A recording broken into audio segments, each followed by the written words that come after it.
Menteri Koordinator Politik, Hukum, dan Keamanan Mahfud MD mengatakan bahwa orang yang membuat sambal ganja tidak bisa dipidana. Hal tersebut ia sampaikan saat menjelaskan asas hukum bernama legalitas pada acara Dies Natalis ke-54 Universitas Malikul Saleh di Lok Semawe, Aceh pada Senin 12 Juni 2023.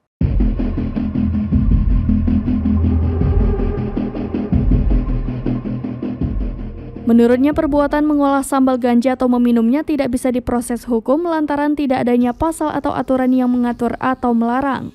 Ia mengatakan perbuatan pidana dapat dihukum apabila sudah diatur di dalam undang-undang.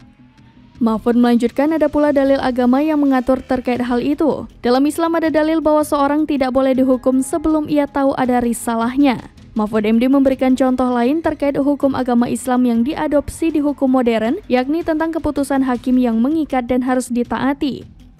Dalam agama Islam dikenal dalil bahwa keputusan hakim mengikat dan mengakhiri perselisihan, terlepas dari orang yang diadili atau masyarakat menganggap keputusan itu adil atau tidak.